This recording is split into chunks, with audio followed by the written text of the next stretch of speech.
गया जहन्नम की माँ। आप एक बार इस वीडियो को पूरा देखिए। उम्मे जमील ऐसी औरत थी जिसका नाम सुनकर शैतान भी कांप जाता है, और यह इतनी ज्यादा बुरी थी कि यह अकेली ऐसी औरत है जिसके बारे में कुरान पाक खुद कहता है कि यह जहन्नम में जाएगी। यह इतनी ज्यादा बुरी थी कि इसे एक लक़ब दिया। यार हमारे नबी से बहुत नफरत करती थी ये उम्मे जमील। अरवा बिन हरब था और वह अबू सुफियान की बहन थी। उसकी शादी अबू लहब से हुई जो मक्का के सबसे ताकतवर और अमीर आदमियों में से था।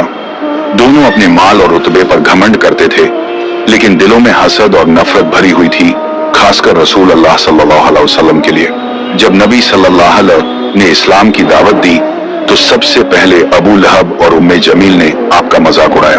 अबू लहब ने कहा, तेरा नाश हो ए मोहम्मद, और उम्मे जमील ने अपनी जुबान से ऐसी आग भड़काई कि मक्का के लोगों में इस्लाम के खिलाफ जहर फैल गया। हर रोज सुबह वह औरत कांटे और लकड़ियां उठाकर रसूल अल्लाह सल्लल्लाहु अलैहि वसल्लम के रास्ते में फेंका करती ताकि आपको चोट लगे। दिन के वक्त वह बाजारों में इस्लाम के बारे में झूठ फैलाती और रात को लोगों के दरमियान फितने और बदगुमानी पैदा करती।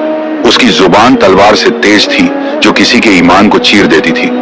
कहा जाता है कि जब भी कोई मक्का का आदमी नबी सल्लल्लाहु अलैहि वसल्लम के पास इस्लाम का पैगाम सुनने जाता, उम्मे जमील उसके घर जाकर उसकी औरत और बच्चों को गुमराह कर देती। तुम्हारे शौहर मोहम्मद के जादू में आ गए हैं।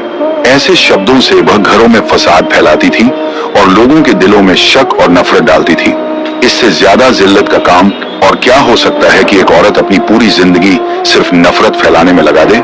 जब सूरह अल-लहब नाजिल हुई और अल्लाह ताला ने उसके अंजाम का फैसला सुना दिया तो उम्मे जमील गुस्से में पत्थर उठाकर चिल्लाते हुए निकल पड़ी, मैं मोहम्मद को ढूंढ रही हूँ, उसने मेरे और मेरे शौहर की बुराई की है।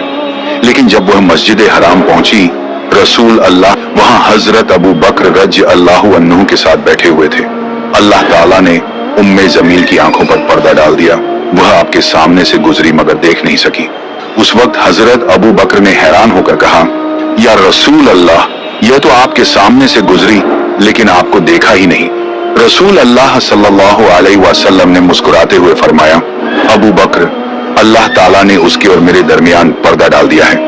इस तरह अल्लाह ने अपने रसूल को अपनी हिफाजत में रखा और उम्मे जमील अपनी नफरत में अंधी बनकर वापस चली गई। आखिरकार जब अबू लहब ने बद्र के बाद इस्लामी फतह की खबर सुनी तो उसी गम और गुस्से में मर गया। उम्मे जमील भी थोड़े अरसे बाद अपनी बुरी मौत मर गई। लोगों ने कहा कि उसका चेहरा आग से जल गया था और उसके गले में रस्सी थी, बिल्कुल वैसी ही जैसी सूरह अल-लहब में अल्लाह ने बयान की थी।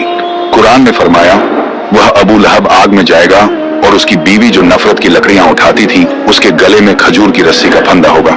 यानी उम्मे जमील अपने घमंड, नफरत और फितनों